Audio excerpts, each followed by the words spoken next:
created my own little algorithms to do one thing or another, like disease states, a mortality algorithm. And I think you will have a whole levels of robotics, the humanoid robots or non-humanoid robots, whatever the case is. But the one that I really gravitated towards was Alteryx. Low code, no code, business intelligence stuff, data science, machine learning, things like that. Audio, the text, and then there's big metaverse buzz. Everybody knows the metaverse. Another week of AI.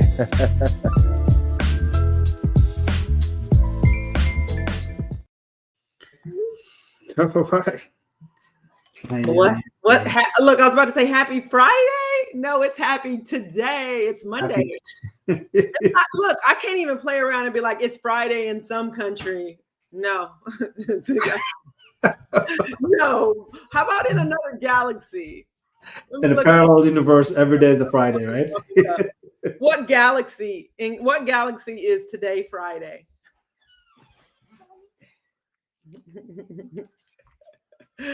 Yes. And what galaxy is today Friday? That is a question. Surely you don't think we're the only life force in this atmosphere, do you? Are you frozen or are you laughing at me? I think you're either frozen or you're laughing at me. He's frozen. He's frozen? Yeah.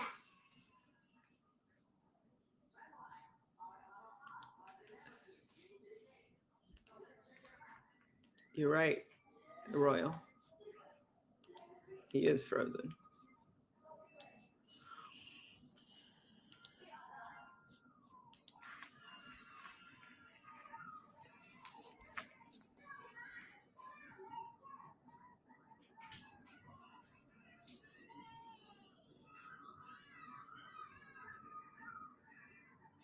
Possibly.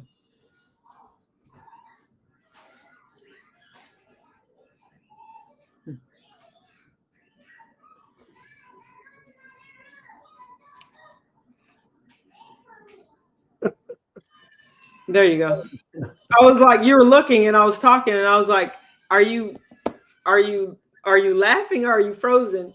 And the woman came up and she's like, he's frozen. I could hear you and I'm responding back. All I can see is like the thing turning, right?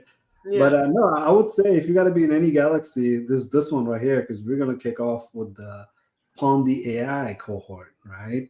Yes. Which we've been really going through a process of, recruiting up to 7 members. So I think Pwn-D-ai is the first one that people say, yeah, I'll sign up for that one. So we're going to kick off with Pwn-D-ai. So I love it. Rather be? Well, I would rather be here. Right here. The question is what solution are we going to bring to right here? So the solution we're bringing is that, over the 5 years, only problems that we've seen over and over is that people don't have time, right? Mm-hmm. People don't have time. And of course, we're always talking about money factor as well. It's like, hey, my boss, my organization, my corporation is not going to cover this, whatever it is that I'm trying to do with AI, right? Mm-hmm. If an employee gets the encouragement to spend some money on professional development and upskilling for AI, money is the first barrier, right? And the time comes next, because on top of everything they have to commit, say in a 40-hour work week or just however many hours they work for an organization, money is a barrier, but time is the second part of it, right? Mm-hmm. Even the money flows in, they're like, I don't have time for that. So we said, all right, if we remove the money barrier, could you make time? Could we make time for you so that we can make time for us? Because this has been a volunteer effort for the last 5 years, right? And I'll tell you, when we talk to the people that are not necessarily in the tech space and they have all these imaginations about AI, it's fascinating to hear about, right? Because that gives you a new challenge to say, how do I meet their expectation? You know what I mean? And that's been a great challenge, but at the same time, I just learned a lot, right? So the challenge that we're fixing today is say, if we remove the money barrier, you don't have to pay anything, and you also have a time problem, how do we solve that time problem as well, right? Mm-hmm. That's what we're going to do today. We're going to fix that time problem. Oh, I like it. Yeah. So we're waiting for Brian possibly to join and Zach to join, but it's okay because I think, like I said, this is dinner time and people are not really able to, get away from the kids, right? Yeah. So, we have our kids right here. And Yeah, I know. That's why the light keeps going on and off. I don't see. There you go. At least you have a light. My lights went off today, so I'm kind of looking like not a sieve, but a digital twin of a sieve, Yeah. Speaking of digital twin, so Pwn-D-ai, we're going to release it. I mean, we're going to start with the whole cohort this week. We're going to talk about the setup here, right? Mhm. We're going to talk about what's coming next. So next month, we're going to do business impact analysis. Mhm. We're going to kick off the cohort for business impact analysis. That cohort might not get 7 people, but even if it doesn't, it's okay because all we need is like 4 minimum and 7 max. And of course, there's a reason why we keep it so, in a small number, because we don't want people to get lost in cohort of 30, 40 people, right? We don't want people to get lost in communications where they're kind of talking over each other and nobody's really saying like, hey, hold on a second, that just went over my head. I have no idea what that is, right? So we want people to really ask questions. And I know asking questions is difficult, but one of the things that we do is a round table discussion. We do a tabletop discussions. So that means everybody gets a chance to express where they are and how comfortable they are or what comfort level they would like to work up to, right? And who can help on the other side of the table as well, right? So we have non-techies that are mixed with maybe few techies. Masako, you've been around the techies. You know exactly why that's important. Absolutely. Yes. I feel like for non-techies, it makes them feel, techies think a certain way. That's right. Non-techies, they want an answer to their problem. That's right. So if you can have a question and you want the answer to your problem, what better way than to pair it with a techie that can say, oh, okay, we can do this. And then because you think differently, techies and non-techies think polar opposite. Yeah, I mean, I'm dealing with tax all day long in the tax season, right? Mm-hmm. Like, for a few weeks. And I talked to my CPA and I'm almost out of words to communicate with my CPA, right? Yeah. It's so difficult because I don't do it on a daily basis, right? Mm-hmm. Now imagine a techie and non-techie sitting side by side. They don't talk because they know they will run out of words to say. Mm-hmm. And there's not much going on. So if we can get the non-techies some of the verbiages about technology and AI, because now what we're expecting is the non-techies to drive that AI requirement. Right. If they want to drive that AI requirements, one of the things that they have to get really good at is to communicate comfortably with some clarity and maybe with a top-notch confidence, right? Yes. Because what happens is the techies will say something and the non-techies will go like, well, I wasn't expecting that to come back as an answer. But now with the confidence, they can push back. Say like, hey, look, I said this, but maybe I need to say it like this. Does that make sense? Now the techies are like, okay, I think I kind of see where you're driving this requirement to, right? Yeah. We've done with this product managers and project managers continuously. We always have to really keep them ahead of the communication curves. Yeah, and that's and the good thing is that's why we're going to have a team of 7, right? So you have 7 people. That's a breakdown of maybe 3 to 4 teams or categories where everyone could come together to do a specific task. Yeah. So we were looking for 21 total. Okay. 7 members in each cohort. So Pwn-D-ai, which we'll talk about coming up, because we're going to start with it today. And then we're going to do business impact analysis where team of 7, and we're trying to make that most non-techie heavy because we want to teach the non-techies about business impact analysis. What that means is they're going to be able to frame their AI requirements with some tech jargons, right? Possibly. Mm-hmm.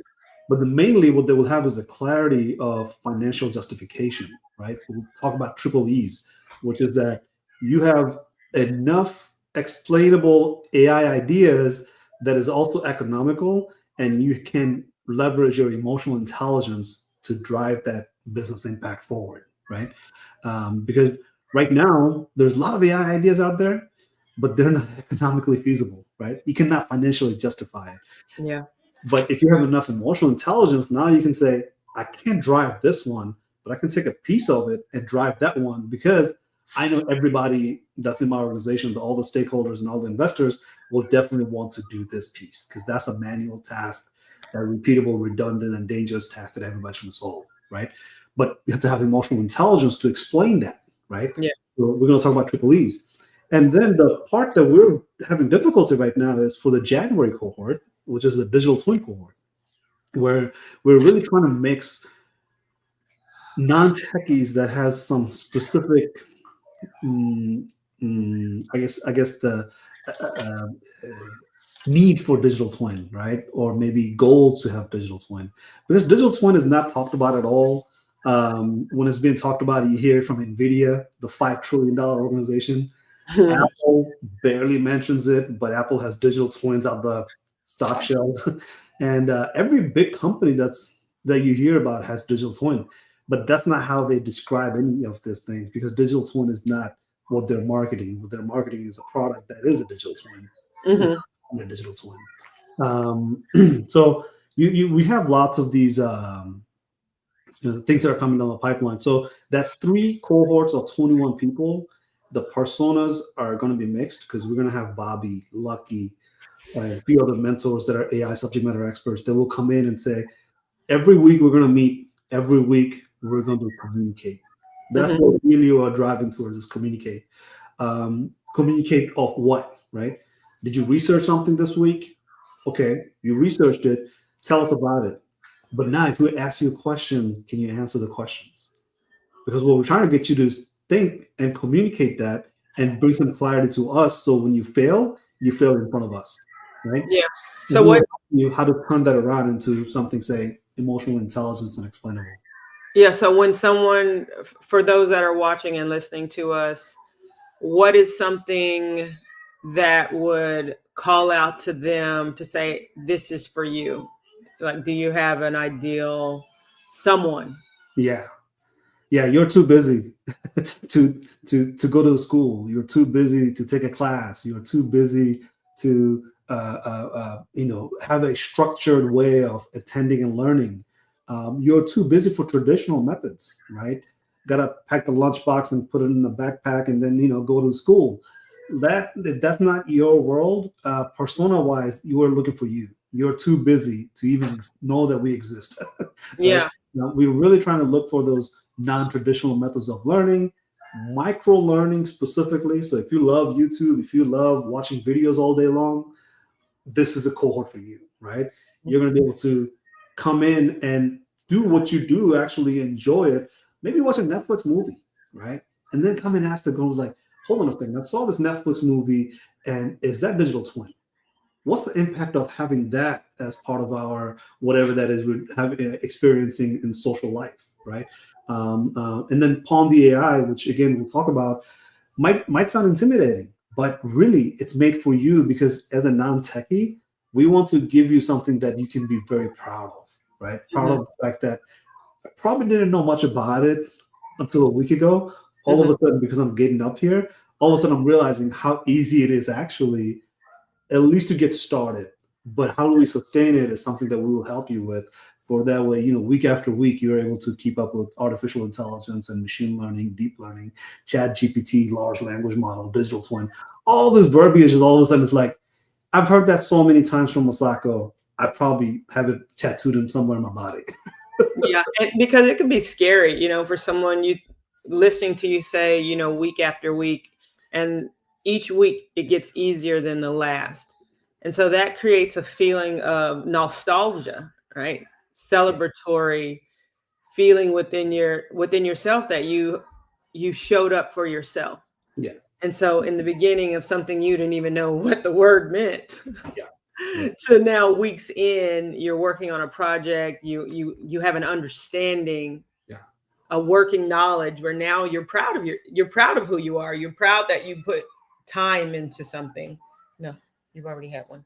And Masako, every time people hear you talk, right, they said, oh, I just got motivated, like a split second, right? So yeah, we definitely need motivation to get started, but we need that continuous motivation. We need that other human beings who does something so well, right? Like Masako shows up every week, and every week she's cheering us on. So why am I here next week? Why am I here a week after? It's because of somebody like Masako. I don't have that kind of power to say I can drive your motivation. I'm not that guy, right? But Masako is. So when you come and join the cohort, we get that. We get that. Okay, yeah, answer it in a human ways. I think I can answer it in human ways. You don't have to ask ChatGPT and ask ChatGPT to explain that to you. I can explain it to you. Then you can go to ChatGPT and say, explain further what Asif has mentioned, right? But there's a part of us that we're so good at, right? Like I said, my CPA is really good at tax. I'm not. 52 weeks in a year, I don't follow CPA rules. You know what I mean? Yeah. 1 week that I have to do CPA stuff, I'm confused.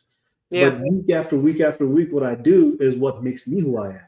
Just like Masako, week after week does motivations and really drives the leadership team into doing the right things, and that's what she's good at, and many other things on top of that.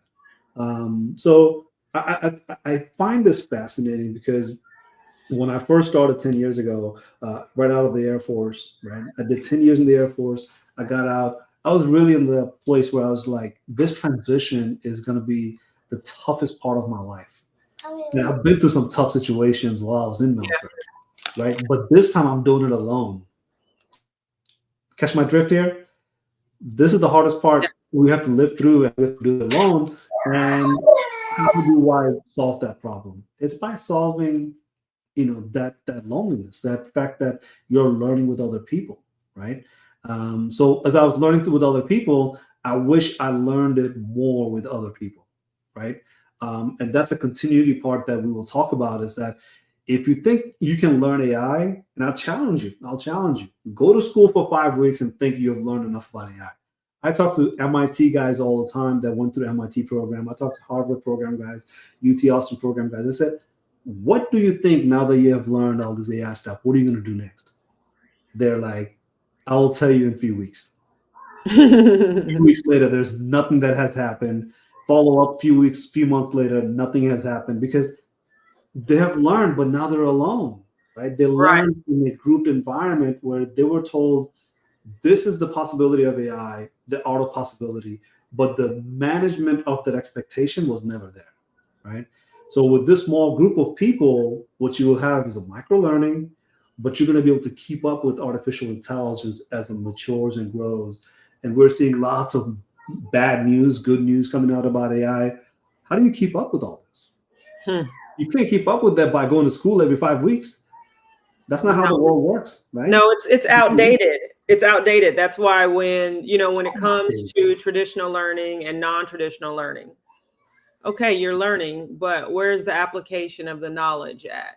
And with the world turning and changing at the rate at which it is, you have to be in ecosystems where you're working together, you're learning, you're uncovering, you're turning over, you're creating, because that's the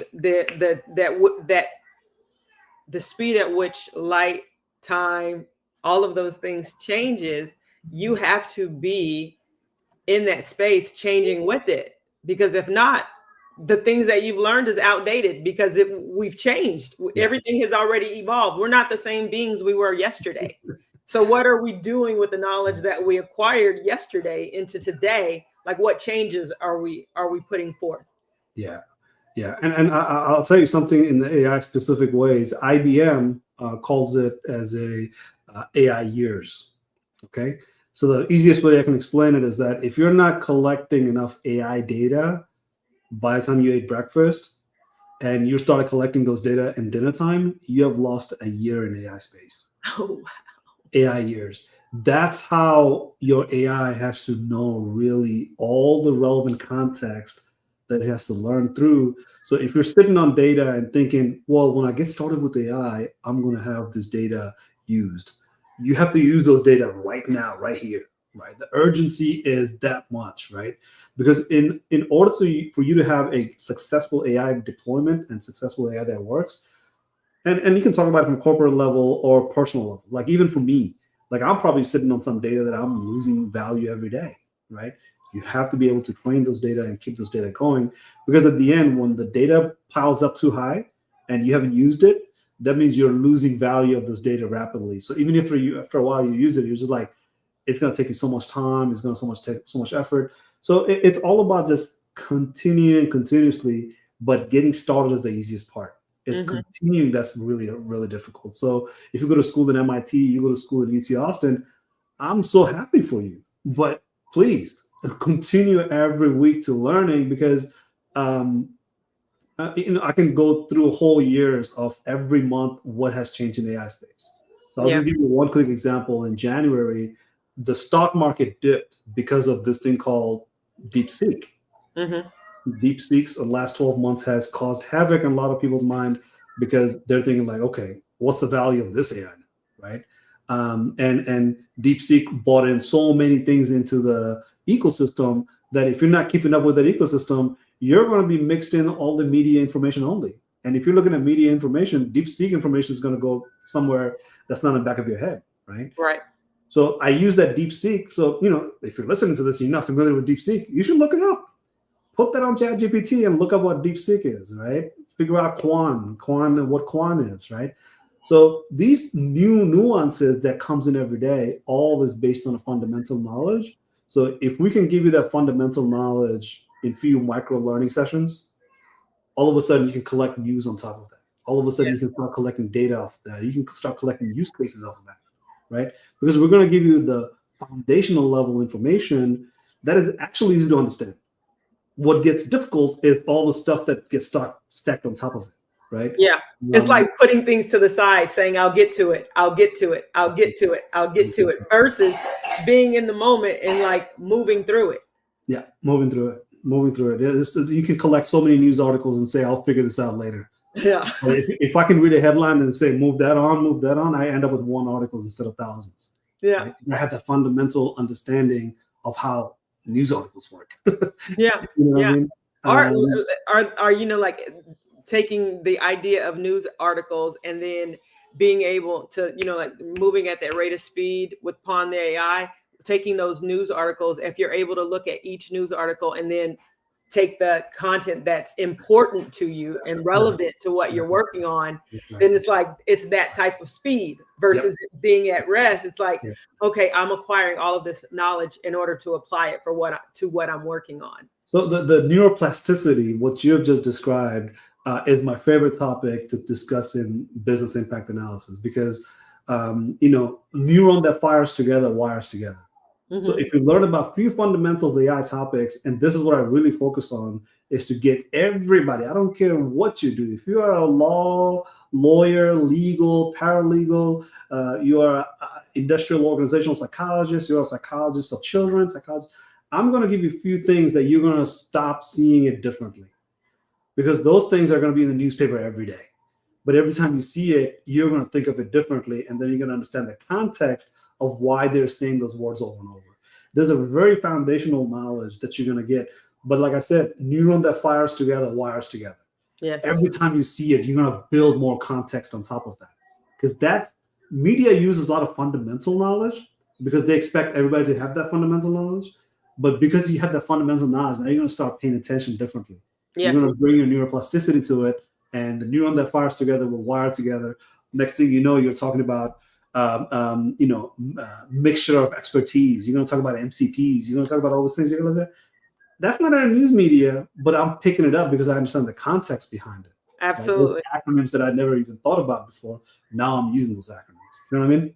Yes. Oh boy. I wish Zach would join and Brian, but Brian is on a call. So me and you are here. Let's just kick it off, right?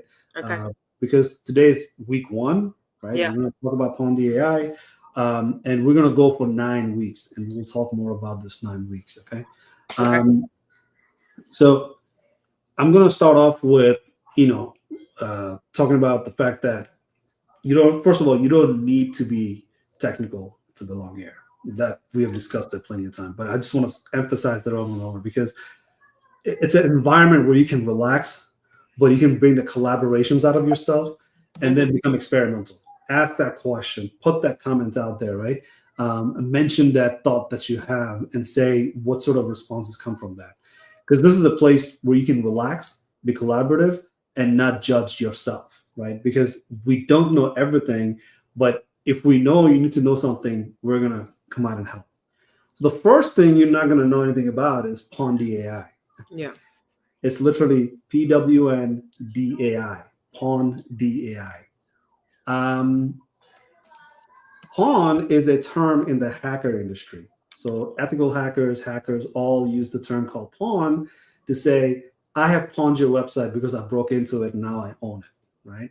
But pawn could mean in so many different terminologies, but it comes down to that I understand something and now I own that understanding. So you can use it in multiple ways. But when the hacker says, I pawned you, that means, the hacker has done something bad to you, right? Like carbon copied you in a way, right? I pawned you. I've taken who you are, right? I've mirrored you. Yeah. I own you now, right? I own your database. I own your website. I own something, right? But pawn can, you can research that as PWN, and there's a competition called Pawn to Own. Right? So you can think of it from that perspective. But Pwn-D-ai is our way of saying pawn defense AI. So you're going to own, because you're going to understand first what defense AI means, and then you're going to understand it so much that over time you're going to pawn it, where you're going to have the mindset of, if I have defense AI, now I'm going to be able to learn offensive AI. But in order to be a defense AI, I have to be a good end user, knowledgeable end user, and end user that cares about what's going on in my system or in my network or in my internet, right? So we're going to develop that set of understanding of, hey, look, we can't teach you AI, but we can teach you responsibility for AI. Yes. And one of the ways you do that is by making you understand how to defend your AI. When you defend your AI, you defend your device, you defend your data, you defend your network, your internet, right? And if you defend yourself, all of a sudden everybody around you start defending themselves as well. And that's how internet works. Internet works off of, if you're defending yourself, if you're being careful, everybody around you start being careful as well. Yeah. I like that.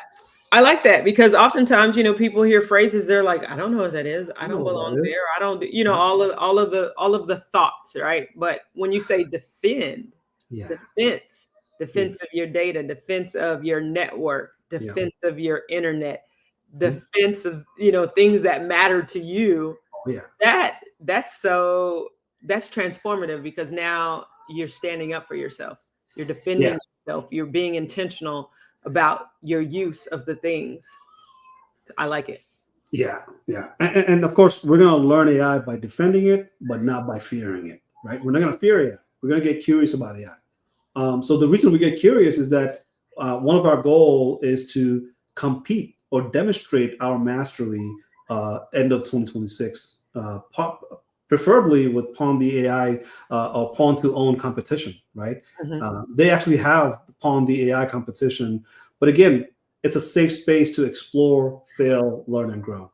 We don't all have to be a subject matter expert to show up in a hackathon, but that's the goal we're working towards, to say, I'm not there yet, but I'm working towards it. But as I'm working towards it, I'm learning not to be fearful of it, but get more curious about it. Because the journey to it, that journey to getting to the point of, joining that competition, it's a rocky path. But if you set your mind to it, you slowly build up to it, right? Yeah. And you slowly learn towards it. And he said, now I have a context of what I'm working towards. You know what I mean? I like it. I like that. It gives you courage. And then when you're at the hackathon, you're like, oh my goodness, I remember when I first started learning about this. You're going to watch it on TV. It's happening live, and you're going to say, "Oh my God!" And then the winnings from it. Not that we do. So walking away saying, "Oh my goodness, I worked on this for 12 months, a bit at a time, and now I've mastered it." You have mastered it. There's no greater feeling. I pawned it. There's no greater feeling. Mr. Brian Stark, thank you so much for joining, sir. How are you? Man, I tell you, duty calls, no matter what it is, right? Indeed. Duty calls. Yes, sir. Yes, sir. No, I am so thankful for you to join because you're one of the mentors, right? You're going to be mentoring our cohort as we go through Pwn-D-ai. You know what Pwn-D-ai reminds me of? These Rihanna songs where she used to say something like in a Jamaican accent, and then you're like thinking Pond or something. Like, I just keep going back to that reference over and over. But Pwn-D-ai, Brian, is, of course, you know about Pawn, which is pawn to own. But we're going to do Pwn-D-ai, which is pawn defense AI. Understand defense AI so much that now you can understand the offensive AI as well, right? So if we teach you 80% of defense, 20% of offensive is just that easy to understand, right? Absolutely. I 1000% agree. Yeah. And which is it was a great concept. It's a great concept. Yep. Pwn-D-ai, because if we're teaching non-techies something, we shouldn't make it about, A, B, C, D, E, F, D, right? And, it's like, it has to be something that they can be really proud of, right? A non-techie that has mastered a term like pawn to own, pawn to AI, Pwn-D-ai, right? They should be able to say like, my God, I never even intended to join a cybersecurity course, but here I am learning how to break into AI and understanding how to stop that breaking in from happening, right? Really want people to be proud of what they're learning through micro learning on a weekly basis, right? They don't have to join 5 weeks long courses, but on a weekly basis, they can learn micro learning nugget size segments, and they can say, wow, over the weeks, I've learned so much. Now I can, confidently speak about AI. You know what I mean? Yeah. Yeah. And I think it's important for non-techies. I've always found a joy to teach to non-techies, even though it makes sense that I would gravitate towards techies because I speak tech. Yeah. But oftentimes when you're speaking tech, even see if we don't speak, we had our moment to where we spoke tech, and then I think ever since then it's like, yeah, we both know we're on it. We got it.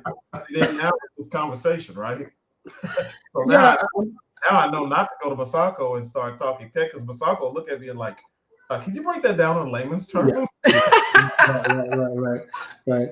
I use the terminology of, being a techie and a non-techie in a room because my CPA does tax 52 weeks in a year. I do tax maybe 3 weeks in a year, and I have no idea the majority of the time what he's talking about.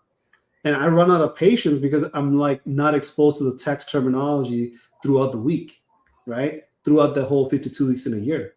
But if I was learning about tax every week, by the time I meet him at the end of the year, I probably will have a little bit more patience for him, right? I will be able to actually say, I can keep up. We're not going to be in a dead silent room for 1 hour because all he does is paperwork that he needs to fill out and I'm over here just signing away. I can't communicate, and that's frustrating. So I know, I've worked with product managers, project managers, so many non-techies, and that amount of conversation you can have once you know the verbiage, it's mind-blowing, Brian. I think you all have experienced it, but that's what we've been doing for the last 5 years, focusing on non-techies that needs to understand AI, that needs to understand cybersecurity, that needs to understand these network terminologies beyond just say, I have a laptop and I have a router, right? You know what's also important with that? So thank you guys for recognizing that it means something when I say, okay, break it down in layman's terms. Simply because we all need one another. And if we need one another and basic human relationships, if we're not able to communicate with one another, then how are we going to get anything done together? Absolutely. Yeah, AI is not a technical problem. AI is a societal problem. And that's what drives me really forward to deal with non-techies, because non-techies are the one that's going to drive this whole AI situation. Because they're going to invest in it. They're going to drive these requirements. They're going to say, this is what I want people to develop who has technical know-hows. And just because they have the money and they have the reason to drive it, they shouldn't, because they should have some reservations towards what could go wrong. Right. So we really need lots of in-depth conversations with everybody, but especially the non-techies, because there's more non-techies than techies out there. That's true. Yes. That's right. Yes. And we think differently.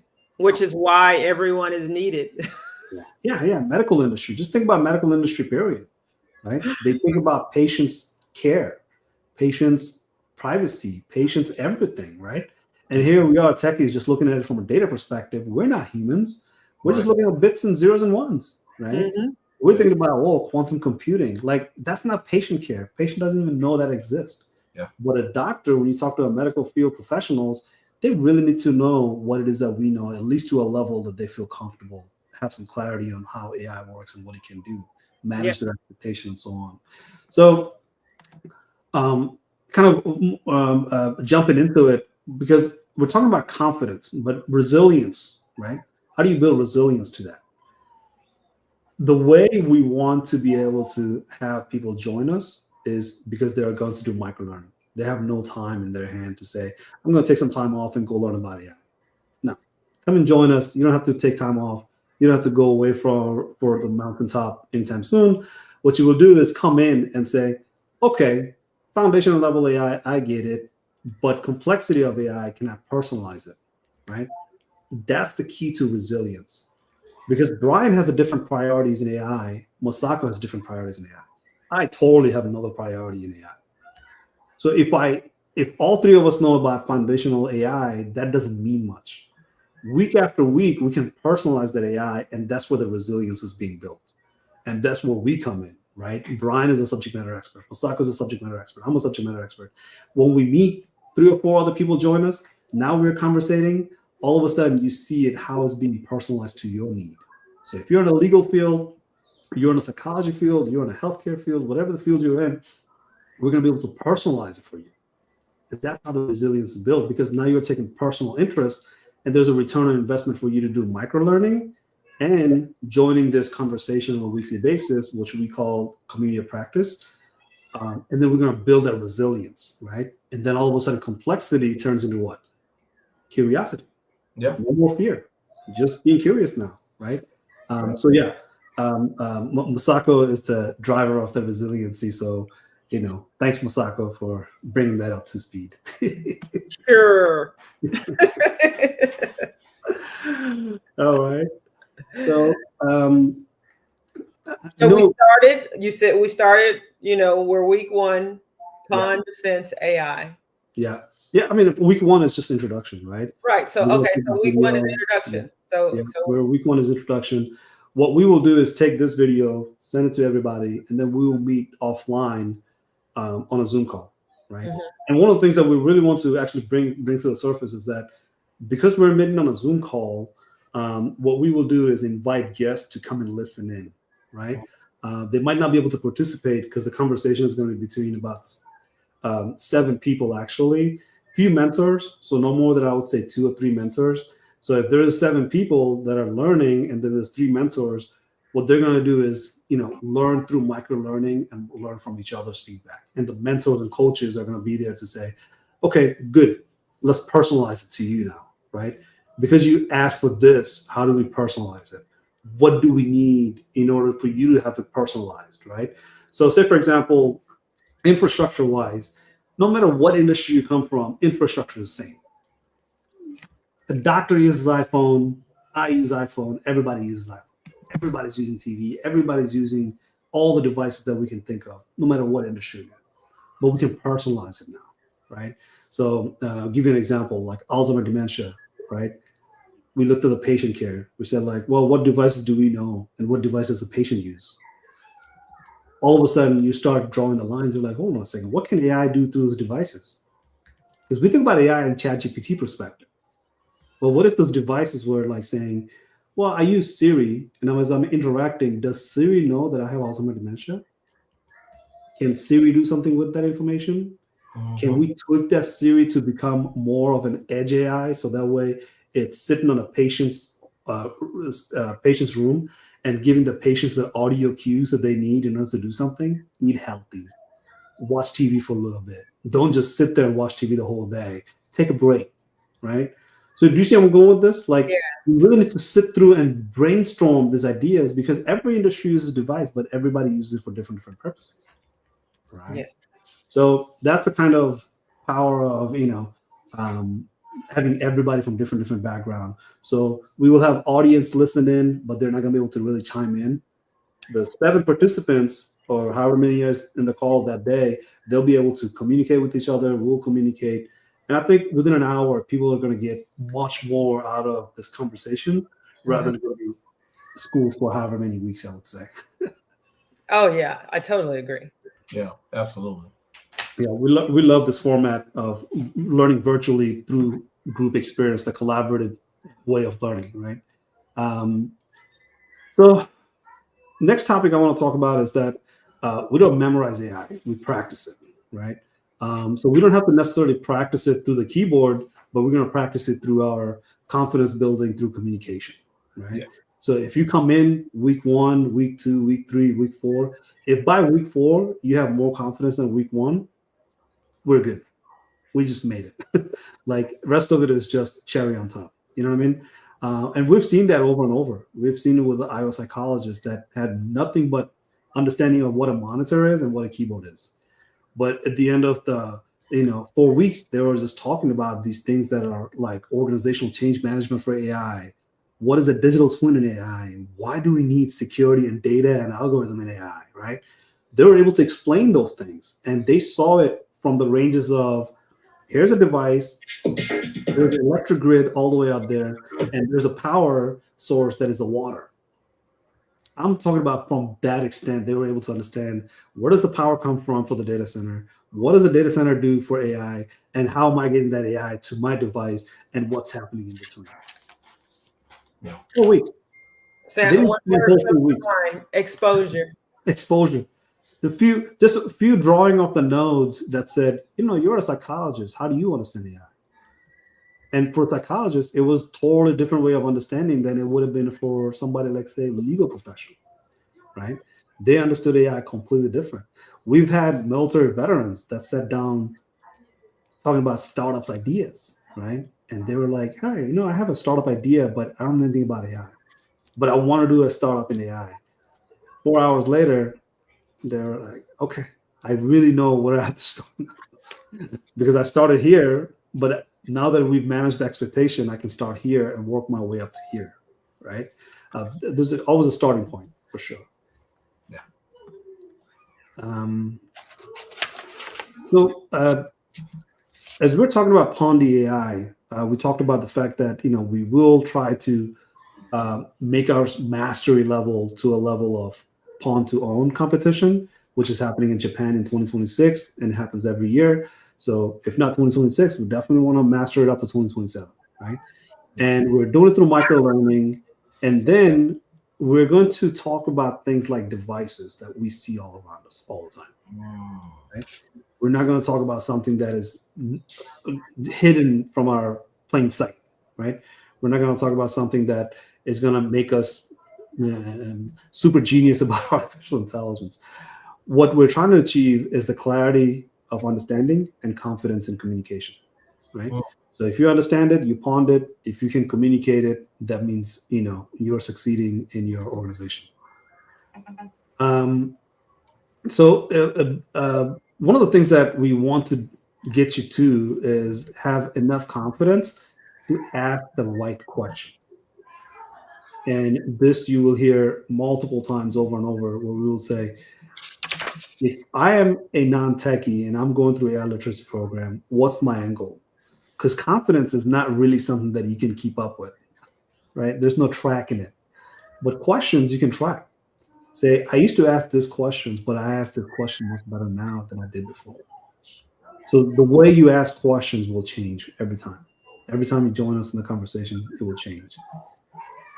And then one of the things that we will talk about is how you work with AI rather than use AI, right? That's a shift in mindset. So as you're asking this question, we're shifting the mindset to say, now we're asking, we're working with the AI rather than using the AI. And a huge mindset shift there that we work towards. And we've seen the proof of it for the last 5 years. It really does wonder once you're able to explain artificial intelligence with economical sense, and then explain it with some emotional intelligence. The Pwn-D-ai, right? Pwn-D-ai. Masako, you should write a book about that, by the way. No, it's so funny. I got all of these ideas of these books. I'd be like making notes. I'm like, I'd be driving. I'm like, oh yeah. Write a book about that. Yeah. And like, I was like, I need a literary agent because just writing these books just for me, it's like, no. I've done that. I got three on the shelves. I'm like, I need a literary agent. Yeah. I literally keep telling myself, and this is where I need to educate myself, even as a techie person, but an AI assistant.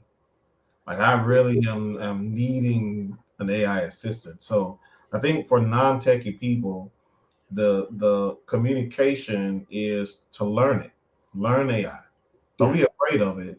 Like you said, it's the curiosity, because there's so much from a non-techie's perspective how AI can make your life so simple. Right. And you know how people learn? People learn with things that matter to them, like their immediate need, right? Yeah. Because that's what motivates people's immediate needs. So if they can think of an immediate need and then realize that nothing is truly immediate, your immediate need is something that you're planning for 3 months, 6 months, so on and so forth, right? So when we're thinking about Pwn-D-ai,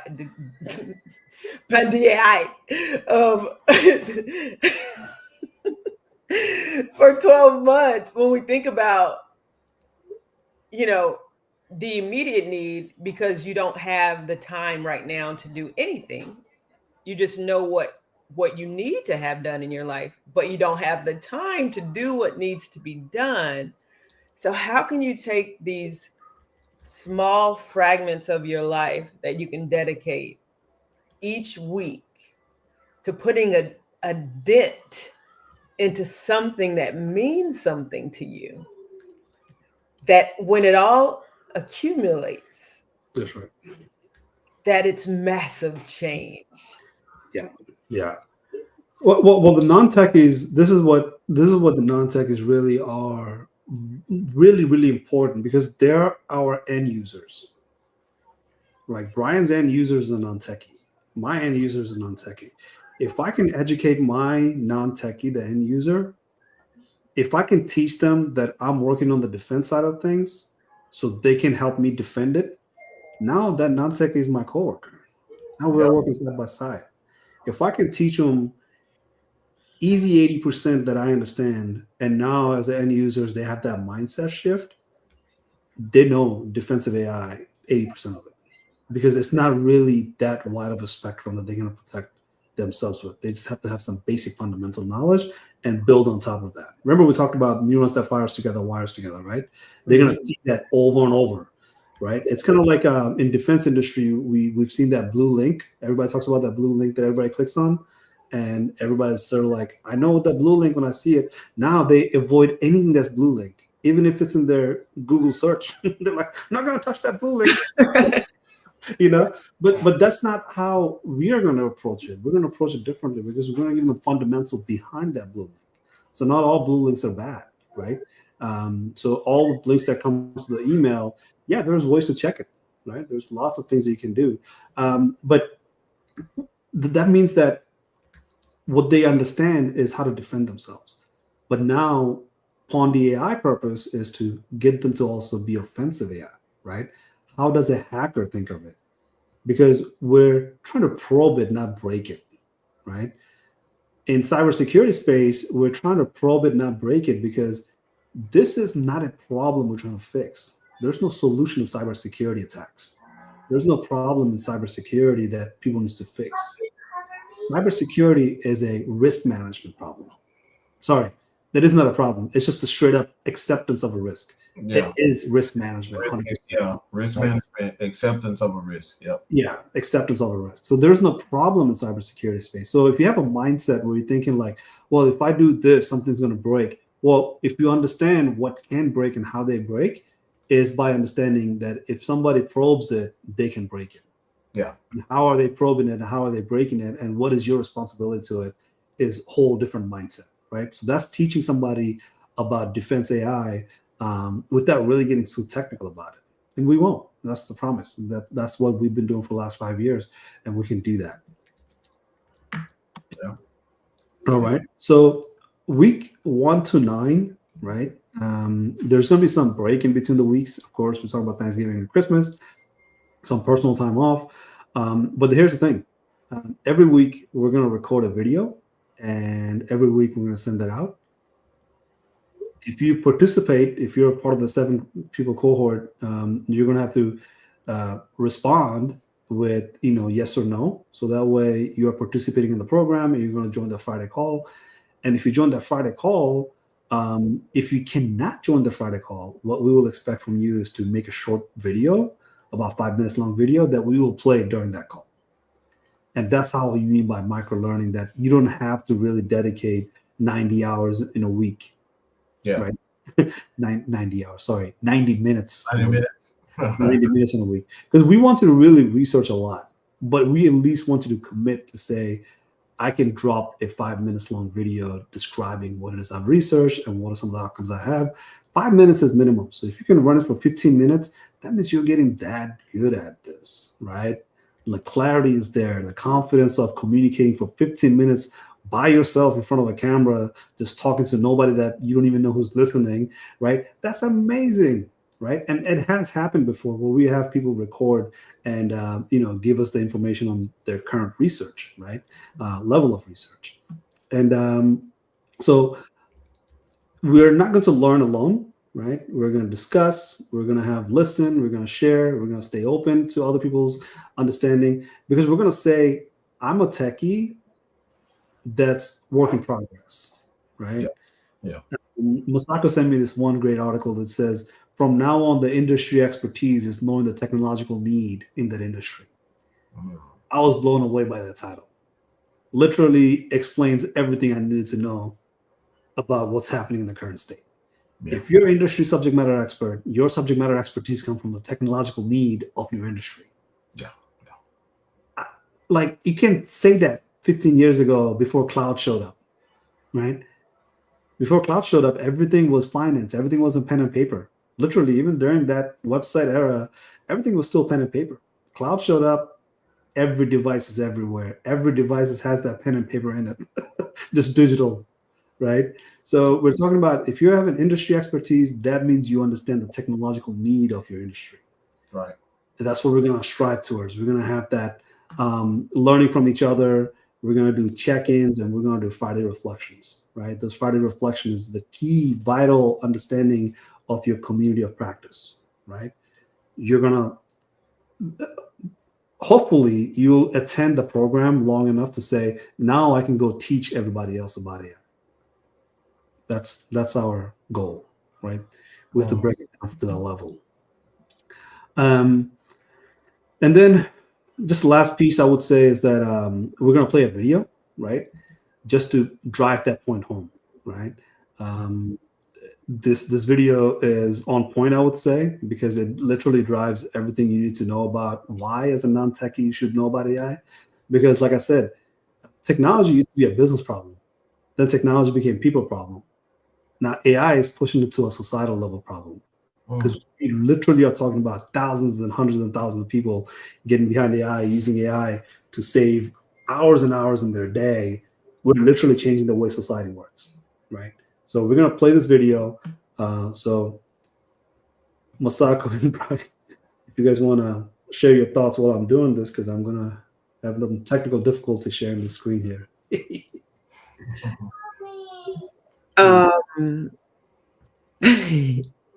I had some thoughts until you asked me about my thoughts. No. It goes back to when you said 90 years, right? Or 90 hours. For the person that is afraid, 9 minutes feels like 90 hours, feels like 90 years, because you are paralyzed by thought life. So if you could just get free enough to say, you know what? I deserve 5 minutes to better myself. I deserve 5 minutes to become a better me. don't I? Yeah. Yeah. That's an investment in yourself that you can be thankful for, right? Because a lot of people think that there's other people that knows more about AI than they do. Absolutely false. There's some people that knows way too much about AI that I don't even scratch the surface on AI yet. And I can completely say I'm an AI subject matter expert. But that does not mean I'm a surgeon. It's like kind of like saying, yeah, I'm a doctor, but a student doctor maybe. I always say doctors practice medicine.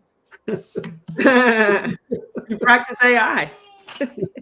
There you go. know, I'm not a subject matter expert on AI at all compared to some people. But you got to practice whatever it is. You have to practice it. You have to practice it. You have to practice it. You can't Practice is just the key show word. up and be upset that you don't know something. You have to practice it. Yeah. You got to Well, put it took me 10 years to continue to practice it. And I think the only thing that I've learned in 10 years is that I have to keep continuing practicing it. Like, there's no other way. I'm not going to learn AI overnight. Even in 10 years, I haven't learned AI. I think 10 years ago, we didn't even call it AI. We called it machine learning, right? Oh. But, back in those days, AI wasn't a hot topic. So we were just using statistical learning and machine learning to make this AI work like a magic. Today, everybody loves it because of ChatGPT, But this video from a professor in AI will explain a whole lot of what we're trying to do, because this guy breaks it down from his subject matter expertise from Stanford University. Let me go ahead and run it. You guys give me a thumbs up if you hear the audio or not. University. I've been teaching at Stanford for the last 15 years at the intersection of creativity, innovation, entrepreneurship, and now increasingly artificial intelligence. The topic that I'm most focused on right now is helping non-technical professionals learn to be good collaborators to or with generative AI.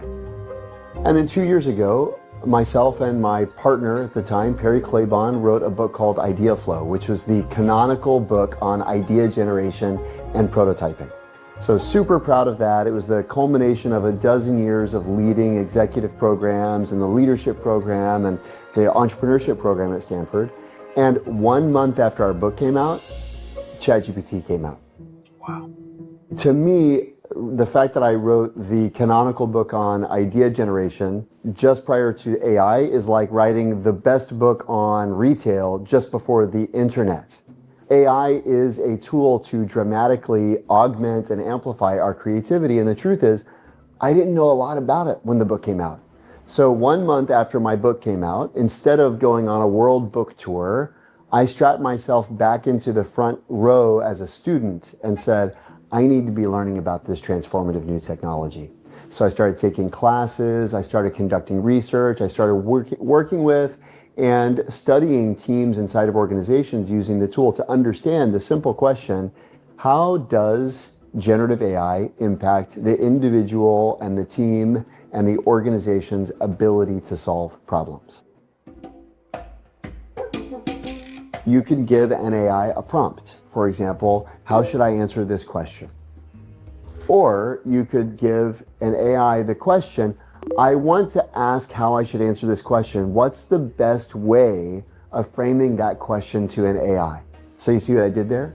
I asked AI for how to ask AI my question. But you can use AI to use AI, which is you couldn't use Excel to use Excel. PowerPoint can't teach you how to use PowerPoint. Email can't teach you how to use email. AI, strangely, can teach you how to use itself if you think to ask. Go to your language model of choice and just say the following. Hey, you're an AI expert. I would love your help and a consultation with you to help me figure out where I can best leverage AI in my life. As an AI expert, would you please ask me questions, one question at a time, until you have enough context about my workflows and responsibilities and KPIs and objectives that you could make two obvious recommendations and two non-obvious recommendations for how I could leverage AI in my work. As a medical student, I wear a lot of hats, from seeing patients to studying for exams, and lately creating study resources for. You will have one of the most enlightening and illuminating conversations you've ever had, and it's all because of AI's ability to evaluate its own work. What I've seen is non-technical employees are able to do incredible things. Here's one example. The National Park Service called me and asked me if I would conduct a training program for a bunch of backcountry rangers. So they gathered a group of about 60 backcountry rangers and facilities managers into a training session. And I spent a couple of hours over Zoom teaching folks the basics of collaborating with AI. One of the people in that session was a gentleman named Adam Reimer, who works at Glen Canyon National Park. And one of the things I say is you should focus on parts of your work that you dread, parts of your work that you don't enjoy, that you think, oh, I have to do this again. And Adam said, if I have to replace the carpet tiles in the lodge, I have to fill out all of this paperwork. And so to replace a carpet tile will sometimes take 2 or 3 days of paperwork. Then he thought, could AI help me write that paperwork? And in 45 minutes, he built a tool with natural language that saves him 2 days of work every day he makes a statement of work. And then listen to this. Someone got access to that tool and shared it across the other parks. There's about 430 parks in the service. The National Park Service is estimating that the tool that Adam built in 45 minutes is going to save the service 7,000 days of human labor this year. That's the kind of impact that normal professionals can have even without any technical ability, if only they're given very basic foundational training. People are wanting to learn AI and how it can be transformative for their business, but they don't have the basic language. And so while lots of organizations are asking me, how can we work with AI to transform our business? Where I have to start with them is, how do you work with AI? The research I'm familiar with suggests that while on the one hand, AI makes people 25% faster and 12% more work and 40% better quality, it's also true that less than 10% of working professionals are driving meaningful productivity gains from collaboration with AI. To me, there's this enormous gap. I call it the realization gap. We conducted studies both in Europe and in the United States. And what we found is, surprisingly, AI didn't help most people be more creative. In fact, in many cases, the people that we studied, AI made them less creative. And as we started digging into the research, we were surprised and looked at the data. We were confused because you think AI should make people more creative, not less. And we studied the underperformers and then we studied the outperformers. And what we found is the outperformers had a fundamentally different orientation towards AI than the underperformers did. Whereas the underperformers treated AI like a tool, the outperformers treated AI like a teammate. And shifting your orientation from tool to teammate changes everything about the kinds of outcomes that you can achieve working with generative AI. A simple. Yeah. You guys know, you guys get the point now, right? Because we're trying to change that mindset, right? I think that once you shift that with few foundational level knowledge, all of a sudden you're coming to a conclusion that previously you would say, I didn't realize that.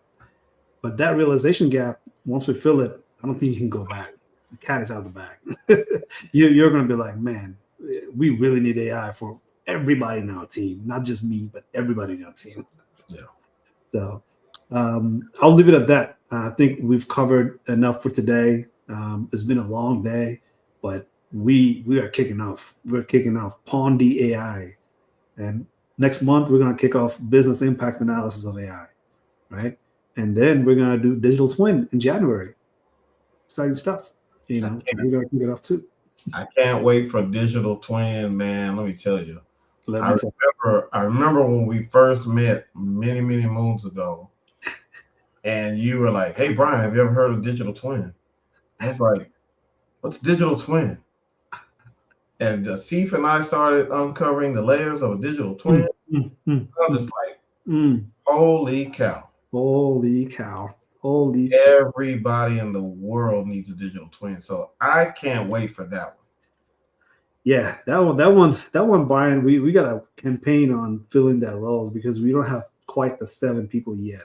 And it's surprising. Well, not that surprising because people don't know anything about digital twin. They know about AI. But once they find out about digital twin, they're gonna say, what's AI? I just need a digital twin. Yeah. digital twin is going to change and revolutionize cybersecurity as we know. It's really going to impact cybersecurity, and not in a bad way, but it's going to be in a positive way. And companies are already starting to do it. Some companies are already using a digital twin. Oh yeah, we talked about at the beginning of the show, Brian. We talked about NVIDIA, $5 trillion company, all digital twin. Apple, don't call it that, but all digital twin. Right. Anybody that you think of, metaverse, Web 3.0, Web 3, cryptocurrency, blockchain, digital twin. Yep. Digital twin. Yep. You know, again, it gets me so excited. But again, I understand why people haven't signed up for it yet. But hopefully, after this video and seeing our excitement about digital twin, people are going to flock in and say, "Yeah, I want to be part of that seven-man cohort." So we're going to get started, man. Next, once this video goes out to people, we're going to record videos every week, and people are going to learn from this video. If anybody wants to watch those videos without being part of the cohort, it's going to be on YouTube Live. And you know, if you want for us to cover a specific topic, you can give a shout out on the videos, and we'll go make that part of the curriculum. Right? We're going to talk. Yeah, give them, because the III podcast, give them that. And if they want to write in, yes, to request certain projects that maybe we can put on our list for, you know, down the road. Oh yeah.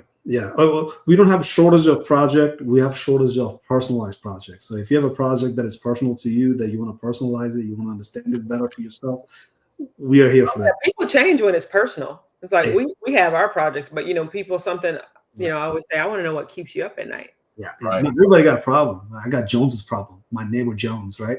No, I'm not messing with Joneses.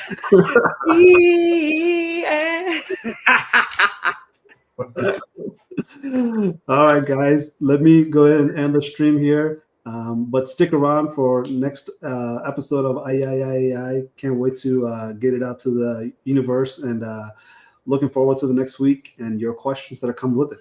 Thank you so much, guys. Yeah. Good night, y'all. We're out. Good night. Good night, everyone. Be well. Be well.